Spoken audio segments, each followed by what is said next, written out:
Seja muito bem-vindo, muito bem-vinda a mais um Empreendedorismo Musical. Hoje a gente vai estar com o CEO da One RPM, Arthur Fitzgibbon, e ele vai compartilhar um pouco sobre todo esse cenário do backstage da música, de um B-side, que é o cenário da distribuição musical. Com vocês, Arthur. Muito obrigado, Guga, pelo convite. Fico feliz e fico feliz que você acertou meu nome de primeira. É isso mesmo, é Fitzgibbon. E eu acho legal quando a galera faz essa apresentação, né? Porque, na verdade, a gente começou tudo isso aqui como mais um desejo, mais uma vontade de fazer pelos outros aquilo que a gente gostaria de fazer pela gente. Arthur, conta pra gente um pouco no que é a One RPM, toda a importância dela no cenário econômico da indústria musical, do mercado musical e da indústria fonográfica. Vamos lá. Na verdade, assim, a ONIPM é uma empresa que ela foi fundada em 2010 pelo Emmanuel Zans, ele que é o fundador da companhia em Nova York. Ele é um francês radicado nos Estados Unidos. E ele teve essa ideia dessa empresa que fazia essa integração entre o artista e as plataformas digitais. E naquela época, a plataforma que realmente tinha e que acontecia ali era o iTunes na época. Então, ele criou essa estrutura que originalmente ela era mais simples, onde você subia sua música dentro do sistema da One RPM, pagava uma taxa, entrava no iTunes, vendia o download dessa música, ela retinha uma porcentagem e fazia essa integração mais técnica. Eu conheço o Emmanuel em 2011, são 26 anos de indústria fonográfica que eu estou trabalhando aqui, e aí eu quero levar o meu selo, a minha gravadora, que era a Turbo Music, para o digital. Converso muito com o Emmanuel, a gente desenvolve um relacionamento muito próximo, e em maio de 2012, nós dois, a gente resolve realmente trabalhar juntos, já evoluindo o modelo de negócio que ele tinha criado. Então, a gente abre em São Paulo o escritório da OneIPM, e ele tem uma identificação muito grande com o Brasil, porque ele fala português muito bem, adora a cultura brasileira, ouvia muito rap, lançou o Benegão e os Seletores de Frequência pelo selo dele lá. Então a gente tinha essa conexão. Então foi aí que a gente se junta, foi aí que começou a One RPM. Então, assim, formalmente, no nosso CEO global é o Emmanuel, eu faço o papel do presidente da companhia, mas é uma troca de pares mesmo que a gente tem aqui rolando todos os dias. A gente sabe que você faz todo o processo de distribuição musical, daí tem a parte da analítica, né, de recolhimento, como que é todo esse processo para o pessoal entender também, né, quais são os protocolos aí e serviços que vocês desenvolvem dentro da One. Bom, a primeira premissa que qualquer um tem que entender dentro do meio da música é que a música ela é um organismo vivo. Então, nada fica imutável por muito tempo. Então, a cada 3 meses, 6 meses, você sempre vê alguma inovação. Isso acontece principalmente pelo lado da tecnologia, do comportamento do consumidor. E a gente tenta sempre adequar. Então, a ONPM nasce essa distribuidora digital, onde você tem esse processo de integração mais técnica, e muito rapidamente a gente já começa a se envolver com a parte de promoção e de marketing, onde a gente entendia que uma música bem promovida no digital, bem exposta para o público, ela tinha uma aderência maior, a gente conseguia trabalhar um pouco melhor com isso. Então, a gente foi agregando serviços ao que a gente fazia da distribuição digital, onde hoje a gente tem departamentos de marketing completos por gênero musical, a gente tem departamentos de campanhas de lançamento de YouTube, campanha de Spotify, campanha de Deezer, campanha de redes sociais, a gente tem assessoria de imprensa, divulgação de rádio. Por quê? Para se construir um hit, você precisa fazer inúmeras coisas e não só simplesmente subir a sua música no digital. A gente entendeu isso muito cedo e até hoje a gente cria ferramentas de inovação, seja pelo marketing, seja pela promoção e seja pela tecnologia. Então, a gente criou diversas formas de tecnologia aqui, mas algumas delas que para mim são essenciais e que as pessoas ainda não se atentam como deveria, é a análise do skip rate, por exemplo, é saber se a pessoa terminou de ouvir a sua música ou se pulou para a próxima. Você tem um sistema chamado Roi Share, então se você tem uma banda e precisa dividir a receita com 5 pessoas, tem um sistema de Roi Share para pagar individualmente essas pessoas. A gente tem um outro sistema que é o rastreador de playlists e de áudio no YouTube. Então você pode saber hoje quem são as pessoas que estão usando sua música no YouTube em vídeos de terceiros. Então, todo mês, toda semana, a gente está criando uma ferramenta nova para oferecer. Por quê? Às vezes a ferramenta que a gente cria, ela não faz sentido no dia de hoje, mas vai fazer sentido daqui a 3 meses, 6 meses, e isso começa a trabalhar. Isso faz com que a própria ONIPM expanda não só seus departamentos, mas o seu grau de atuação. Então, hoje a ONIPM, a gente chama ONIPM Music Group, porque a gente tem outras empresas, além de uma distribuição digital. A gente tem a parte de autoral, a gente tem a parte de campanha, a gente tem a parte de playlist, para todas as empresas elas estarem dentro desse ecossistema muito saudável. E quanto tempo, foi para identificando essas oportunidades e inserindo novas tecnologias, novos recursos aí que vocês foram identificando a necessidade, né, ao longo do tempo? Com quanto tempo que foi todo esse processo para chegar, né, aonde vocês estão hoje? A gente sempre tenta se antecipar dentro do estudo de administração de empresas há 2 anos na frente de um negócio. Então, o que acontece hoje, ele é um reflexo, uma fotografia de 2 anos atrás. Por quê? Porque leva-se um tempo para desenvolvimento, implementação, treinamento. Então, o que está acontecendo hoje na ONIPM que as pessoas veem é um reflexo de algo que a gente viu há pelo menos 2 anos atrás. Então, todos os dias a gente tem alguém de algum departamento trazendo alguma sugestão, alguma inovação para ser implementada dentro da companhia. E aí, com o tempo, a gente vai fazendo isso. Geralmente, a cada ano, a gente faz um grande update no nosso sistema, no nosso negócio, e coloca para o público, mas é sempre algo que estava sendo elaborado lá atrás. A empresa de música que quer estar à frente das outras hoje, ela tem que sempre pensar em 2 anos na frente. Então, não adianta você olhar para o que faz sucesso hoje, o que dá certo hoje, e querer correr atrás de fazer aquilo agora, porque já é uma fotografia do passado. Então, analisar tendências de comportamento do consumo. Então, que tipo de música que vai dar certo no verão? Então, hoje está muito em alta esse negócio do urbano, do trap. Legal, a ONIPM já trabalha com isso desde 2017, mas as grandes gravadoras, elas estão se atentando para isso de 8 meses, 10 meses para cá. Isso faz com que o mercado da música, ele vive de ciclos, né, Guga? Então não adianta você achar que esse ciclo é eterno. Ele vai, sobe, desce, sempre tem alguma coisa nova. A gente viveu o ciclo da música do rock colorido, do emo, do sertanejo universitário, do axé, do pagode, do funk, do trap. E sempre tem uma coisa nova acontecendo ali, seja de gênero musical ou de comportamento de consumo. E como que é o processo, né, quanto tempo dura para fazer um lançamento de uma obra musical? Que eu acho que isso é interessante para muita gente aí, acho que faz sentido. Então, a gente pode responder essa pergunta de duas maneiras: tecnicamente e de uma forma mais planejada. Tecnicamente, você pode lançar em 1 hora a sua música. A gente sempre recomenda assim que os seus parceiros ali com quem você lança música, eles tenham antecedência eh, da música, ou seja, conhecimento pelo menos. Então, não adianta você chegar com uma música para lançar de uma semana para outra, ou às vezes até de 2, 3 semanas para outra. Se você tem um grande lançamento, você chega a falar com as pessoas com meses de antecedentes. Então, por exemplo, a gente lançou na semana passada o Xande de Pilares cantando Caetano. Pô, a gente estava com 4 meses já de planejamento nisso. Então, existe esse mito que o digital é tudo imediato.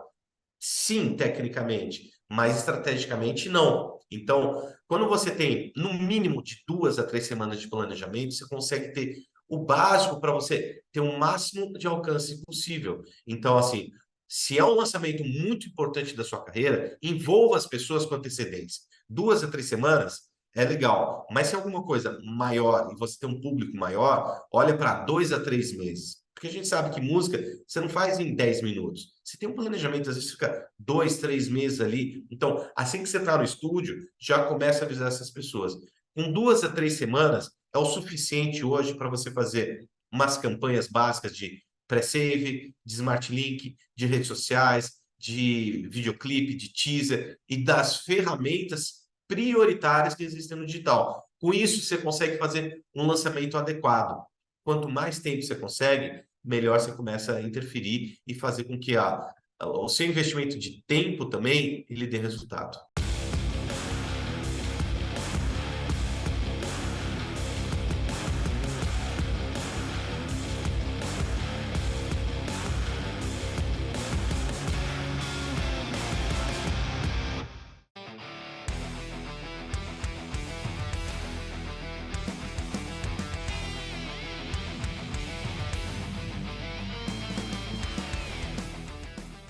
Timbres, um mundo do som.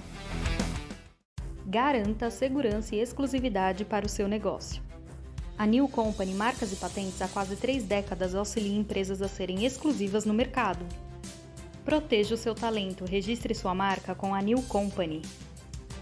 Vocês estão no mercado aí mais de uma década já, e Sim. como que funciona o processo de transformação, né, que a gente vai tendo na parte tecnológica, de comunicação e principalmente do comportamento humano, né, de consumo do consumidor. Como que funciona todo esse processo para vocês, para o OneRPM?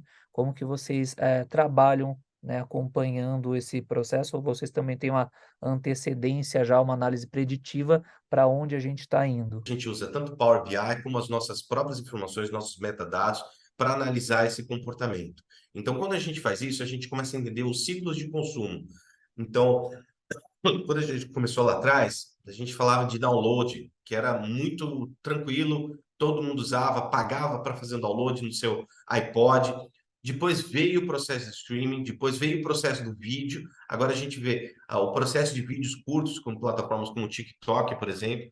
Então a gente vê tudo subir e mudar ao mesmo tempo. E algumas delas serem mais rentáveis, terem performance melhor para o artista, e outras não. Então, por exemplo, quando você se antecipa a essa mudança de comportamento, você consegue dirigir melhor a sua carreira. Então, a gente viveu a era do streaming muito forte de 2010 a 2020 ali. Então, o que aconteceu? As pessoas focavam muito no streaming, no Spotify, na Deezer, na Apple Music e até no próprio YouTube. Então, você conseguia equilibrar o jogo e se tornou de novo uma ferramenta rentável. Quando chega a pandemia, ele implode isso, acelera a maturidade nesse novo comportamento de consumo, e aí hoje o comportamento de consumo ele está muito baseado na audiência do artista. Quem é o seu público? Como você controla o seu público? O que você faz com o seu público? Por isso que algumas ferramentas durante a pandemia, como essas plataformas de vídeo curtos, explodiram. Só que ao mesmo tempo que elas explodiram, elas se tornaram altamente prejudiciais ao artista. Porque antes você conseguia fazer com que a música durasse 2, 3, 6 meses, um ano, e agora você dura alguns dias, alguns segundos até. E isso, as pessoas nem terminam de ouvir música. Então, as pessoas têm que entender que está mudando o comportamento de consumo. Hoje ele é baseado na audiência. Só que a sua audiência está dentro do YouTube, ela está dentro do Spotify, ela está dentro das redes sociais. Como que você controla para poder fazer com que seu público ouça a música inteira para poder trabalhar? Um gráfico muito importante que todo mundo tem que sempre avaliar, chama ciclo de vida do produto, que ele passa por 4 etapas, tá? Você tem que é aquela curva que faz assim, né, depois da barrigada, que você tem a introdução da música no mercado, o crescimento da música, a maturidade, ou seja, o auge dela, para ela depois entrar em declínio. Então, antes de estar tão acelerada, essa música ela chegava a durar um ano, 2 anos, aí começou a diminuir 12 meses, 10 meses, 6 meses, e hoje você está acelerando mais esse processo. Então, quando você tem ferramentas que aceleram esse processo e encurtam o ciclo de vida da música para 2 semanas, às vezes, uma semana, é altamente prejudicial, porque daqui uma semana você tem que fazer outra coisa, e aí você exaure a capacidade criativa do artista. O público ele não consegue absorver 70 hits por mês. Então, é muito complicado a gente falar de um planejamento para quem não entende o ciclo de vida do produto. Você obrigatoriamente tem que passar pela introdução, pelo crescimento, e na hora que chega a maturidade, você tem que esticar essa linha o máximo possível. Esse é o nosso objetivo junto com os artistas. Lançar ele, introduzir para o mercado, esperar o crescimento da base de fãs e ver até onde vai. Quando chega lá na maturidade dele, a gente puxa o máximo possível e vai sempre subindo se conseguir ali, mas estende e faz demorar o processo do declínio dela. Como que vocês fazem, assim, por exemplo, algum caso que o cliente não teve um insucesso no lançamento? Como que vocês trabalham daí num processo mais de agência, né, para fazer um rebranding, para fazer um relançamento? Como que funciona essa curadoria? E com base também no que você falou, vocês fazem um processo para um artista que chega cru para vocês. Tem um processo mais educativo que vocês, né, compartilham como que vai ser de instrução mesmo, de como que vai ser o processo de trabalho de vocês? Tem. O volume de lançamento que existe, chega hoje no digital, é absurdo, porque hoje todo mundo pode pegar um computador, um celular e gravar uma música e lançar música. Faz um sample, grava violão, grava voz. Então tem um volume absurdo. E não falo só pela gente, eu falo pelo mundo inteiro. As plataformas, elas absorvem tecnicamente tudo. Só que comercialmente elas não conseguem absorver tudo. Então, o que a gente criou? A gente criou uma série de ferramentas já disponíveis no painel de controle da pessoa, onde ele pode criar um plano de marketing baseado no que está dentro do painel de controle já de forma totalmente automatizada. Então, a gente sim utiliza a inteligência artificial a favor do artista para criar essas ações ali. Então, o artista que está começando agora, que precisa entender um pouco desse mercado, ele já usa muito dessas ferramentas.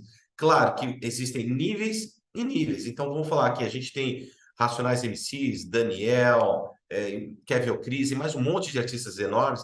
Esses precisam da nossa ajuda, porque a gente está falando de um público de consumo individual de 10 milhões de pessoas. Então, a gente entra para desenvolver um pouco mais junto com a equipe do artista. Então, a gente usa as ferramentas de tecnologia já disponíveis no painel de controle, adiciona a capacidade humana de poder trabalhar e fazer com que isso chegue. Então, existe um processo de curadoria, que ela é baseada em dezenas de fatores. Ele não é só financeiro, tamanho do artista, mas também a aceitação.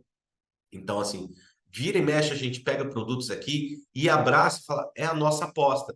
E depois esses artistas viram enormes. Vou dar um exemplo para você de um artista que era minúsculo, eu conheci em 2015 e a gente resolveu abraçar, que era um sertanejo chamado Gustavo Mioto. Então, Sim. assim, virou enorme, virou o maior artista sertanejo do Brasil, porque a gente entendeu o artista como era, o escritório dele entendeu como é que estava sendo planejado aqui, e juntos a gente desenvolveu. E a gente fez isso com mais centenas de outros. O próprio Kevin O'Cris, que a gente fala, também nasceu pequeno aqui, e a gente vai abraçando. Então, toda a equipe aqui, claro que a gente tem que trabalhar os figurões, os grandões, porque é onde a receita também está, a gente não pode ser Sim. hipócrita de não falar da receita, mas a gente também fala das apostas. Porque é sempre o ciclo, aquilo que a gente falou. Ele sempre se renova. Sempre tem um artista novo e sempre tem um artista caindo. Então, quem é que vai repor aquilo? Então, a gente fala de trap, a gente fala de rock, a gente fala de axé, a gente fala de forró. Então, por exemplo, a gente tem um cara que era uma aposta e que está voando no Nordeste, que é o MC Rogerinho, que vale a pena as empresas de música fazer as suas apostas. Nem todas dão certo, mas a gente tem que estar com o coração muito aberto, entender também que é o sonho do outro lado. Eu entendo, como ONRPM, eu não posso renegar ou tratar mal ou desprezar qualquer um. Por quê? É a vida da pessoa, ela não tem plano B, ela precisa fazer com que aquilo dê certo. Então a gente respeita, trabalha e desenvolve na medida do possível e sempre tendo uma conversa muito honesta com todo mundo. Quando vocês fazem esse processo, aí tem uma curadoria, tem todo o acompanhamento. E para a pessoa que está independente, né, sozinha fazendo, e às vezes não tem uma qualidade tão boa sonora, tem um suporte online, tem todo um recurso para ajudar, né, a instruir a, Tem, a qualidade do som que deve ser enviada. Existe um tem. parâmetro, algum critério a ser seguido? Tem. O primeiro critério para poder trabalhar e até ser notado pela gente é ter um bom desenvolvimento, é fazer um bom trabalho. E eu não estou falando de fazer um bom trabalho de alcançar 1 milhão de pessoas, é fazer a lição de casa do básico. Então, você ter um material de qualidade, usar as ferramentas que estão disponíveis ali e, naturalmente, começa a recolher os seus fãs dentro do quintal da sua casa. Então, assim, se você tem 100 fãs, faça com que esses 100 fãs virem 120, 110, e ele sempre vai crescendo. Então, os indicadores de Power BI começam a trabalhar isso aí. Geralmente, em setembro, a gente faz anualmente um evento chamado One RPM Academy, que são 2 dias de treinamento o dia inteiro, e treinamento que vai do básico ao extremamente avançado, onde a gente fala de gestão de catálogo, porque o artista hoje, ele, por exemplo, é muito preocupado com o lançamento. Tá, legal, mas e o seu catálogo? Que é aquilo que a gente falou agora há pouco. Você lançou uma música, não deu certo, você faz o quê? Você abandona ela? Não, ela vira seu catálogo. Você tem que fazer um processo de manutenção. Então, porque não é sempre que você vai ter uma crescente. Às vezes você tem uma caída. E se você tem uma caída, é por causa do lançamento, olha o catálogo, que ele que vai te dar sustentação. Vai ser o olerite do mês do artista. Então, tem todo setembro esse One APM Academy, e ele é gratuito não só para os artistas One MP, mas ele é aberto para o mercado inteiro. A gente não cobra nada para fazer isso.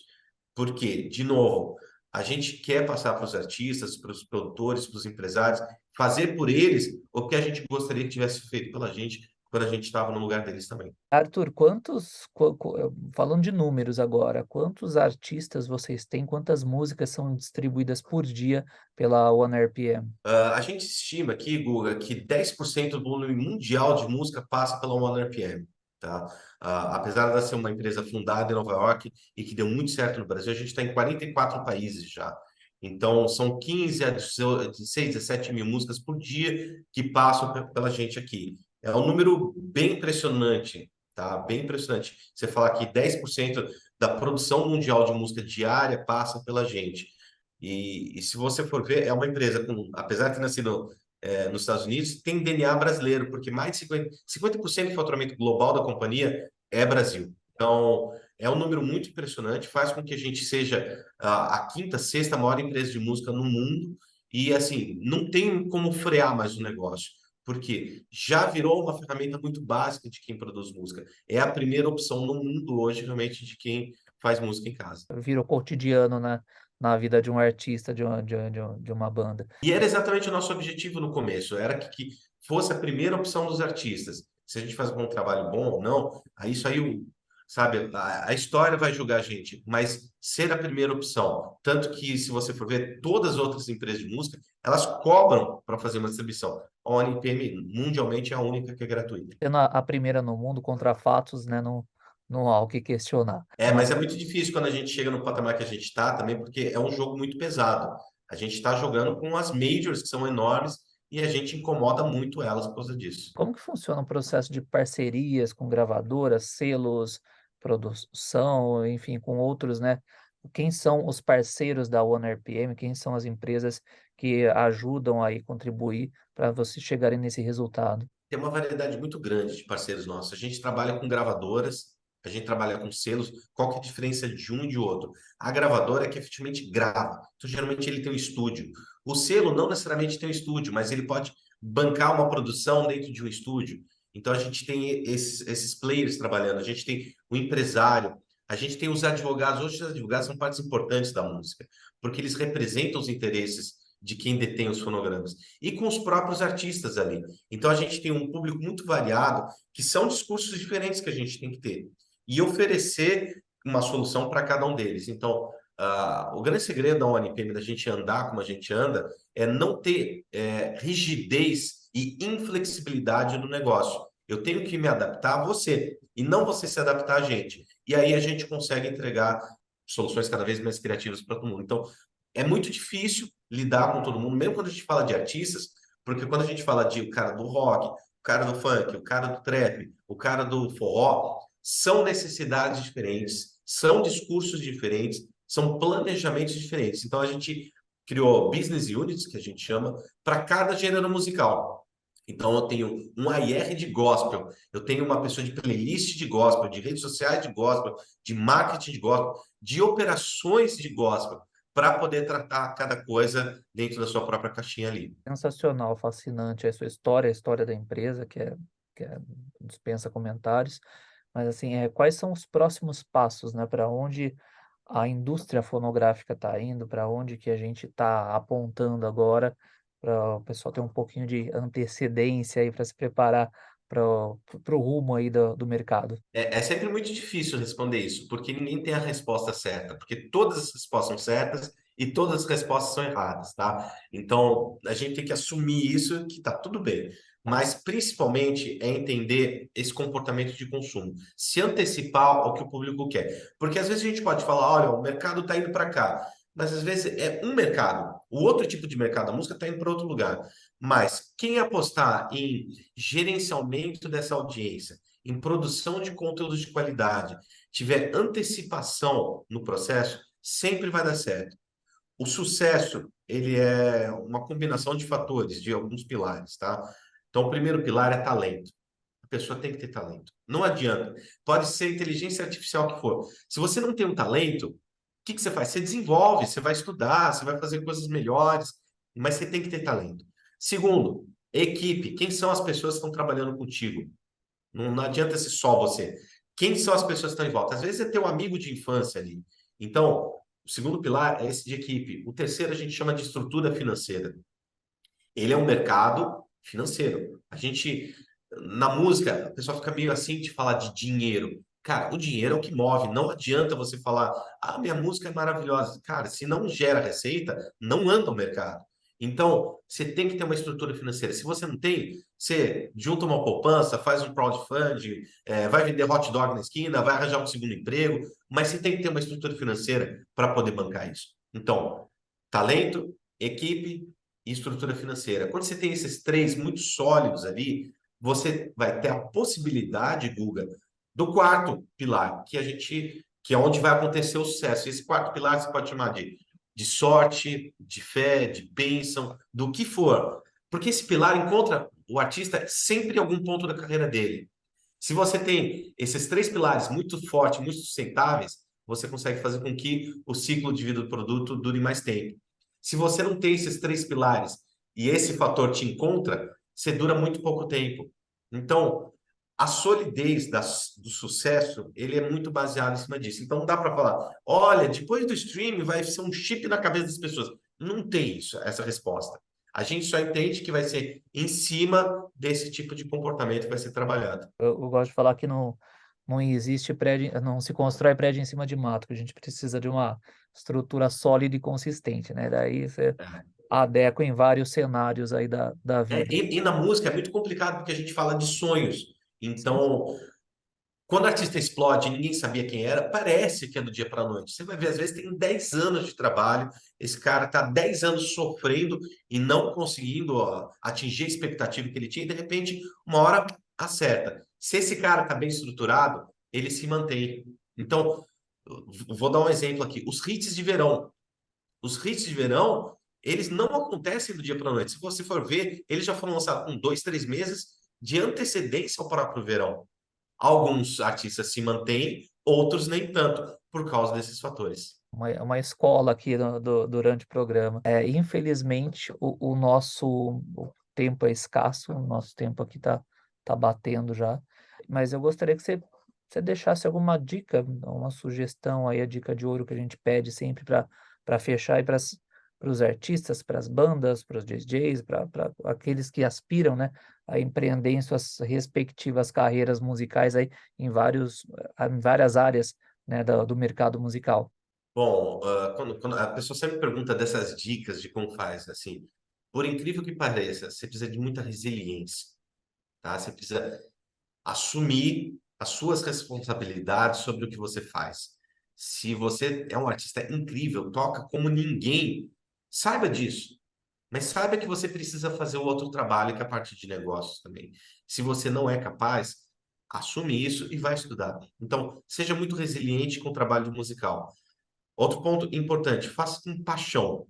Não faça por dinheiro, não faça por sucesso, por fama, iates ou qualquer outra coisa. Faça por paixão. O que eu posso te garantir? Porque a remuneração real na música é esse acolhimento, sabe, que você vai ter no coração, na alma das pessoas. Não necessariamente dinheiro. Claro que o dinheiro é importante, de novo, sem ser piegas, mas o dinheiro precisa para movimentar tudo. Mas se você for atrás disso, eu te garanto que você vai se decepcionar e muito rápido. Então, construa com amor. Eu acho que, assim, o amor, ele é energia transformadora do universo mesmo, cara. E na música, nada mais claro que isso. Não dá para você fazer uma música para ser sucesso se você não tem amor ali dentro. E estude muito, muito, muito, muito. A música, o music business, ele não é só sobre notas musicais e afinações. Ela é uma empresa, é uma indústria de negócio. Saiba como funciona jurídico, aprenda a ler um contrato, saiba como funciona um balanço, o financeiro disso aí, saiba como fazer um planejamento de marketing. Não é só uma coisa, é um conjunto. O artista, ele é um empreendedor. Ele é o CEO da sua própria empresa. E um CEO precisa saber como funciona o departamento financeiro, de marketing, de tecnologia. Ele não precisa fazer, mas ele precisa saber como funciona. Então, eu acho que, falando isso, a gente reduz em muito os erros e os tropeços que o artista pode ter no meio do caminho. Obrigado mais uma vez, Arthur. A gente encerra por aqui nosso programa hoje e a gente vai, né, para o próximo nível. Semana que vem a gente chega no Spotify com Roberta Patti.